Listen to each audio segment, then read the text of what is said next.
I just have a few random thoughts, and then I have a question for Dr. Thorne, but I'll start with the question.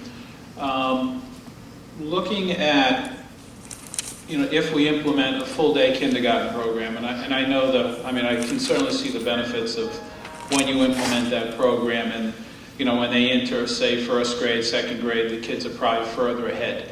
But do studies show that as they pass through the different grades, do they get to a certain grade, 5th, 6th, 7th, 8th grade, where they level off, where the kids that have had full-day K are really scoring where the kids are that didn't have full-day K? I can understand the benefits early on, but how about later on? Sure, a few thoughts there. A lot of the earlier studies said by 3rd grade levels out. A study in 2010 or 11, Harvard said they actually make more money when they get old, when they grow up. Depends what you look at. I think to me, it's a couple pieces in my mind. First, we are looking at kids who are ready to learn, kids who are reading earlier. Also, a lot of kids early on get referred to special education when they're not at level. So we're looking actually a more efficient model, kind of like a Midas commercial, pay now or pay later. I think this is really getting in front of our educational programming and really getting kids what they need early on. So the answer is 3rd grade in some research.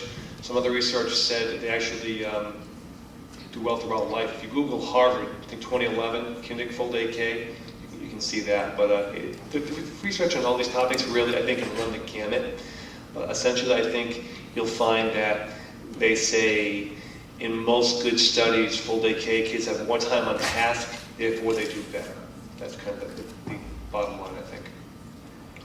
And just adding on to that, when I look at the list of communities here that are not offering full-day K currently or in, say, 2010, 2011, some of those communities are some of the highest scoring communities in the state.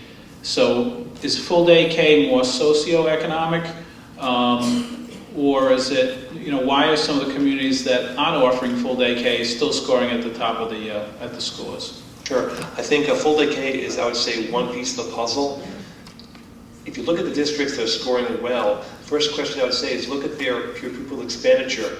Barrington, East Greenwich, we're the lowest funded district in Rhode Island per pupil. So in terms of other programming, other offerings, technology, interventionists, we're the bottom. So I think we're trying to change that now and really be aggressive. So that's, I think, part of it. Full-day K, I think, is one thing. If you go into a school district to look at what's a good district, that's one indicator. I would kind of check the box and say, do they have full-day K? And that's one good indicator of a good program, I think. That goes hand in hand with good programming at the high school level, good elective offerings, interventionists, that kind of thing.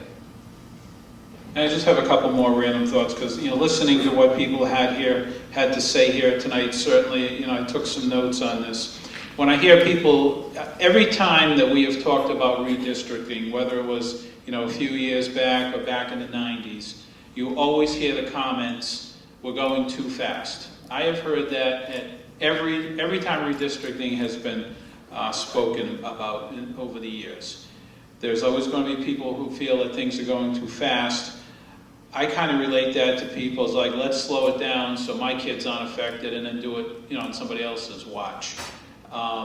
So no matter whether we make a decision in a month, 2 months, 3 months, 6 months, I always hear the comments that we're going too fast. I mean, one of the things that I see in the process that we have done is I think that Dr. Thorne and his team has really thought this plan out. It's probably the best plan that I've seen. I've been involved in some other plans over the years. This may have happened fairly quick, but with today's technology that we have and how we're able to analyze the schools, I think the plan is very well laid out. As far as one of the parents tonight spoke about, balancing community school even further. I totally agree with that. I think if we're going to redistrict, I think we need to balance the schools as best we can. I mean, we've always seemed to kind of jam things into community because they've had the space. Community's also, historically been our highest ranking school in town, so I understand why people want to have their children at the community school. But at the same time, if we have space in other schools where we can balance the system even more, I think that we need to look at that. So Dr. Thornton, if we can, if we have to tweak this a little further to kind of balance things off a little more, I'm certainly open to listening to that.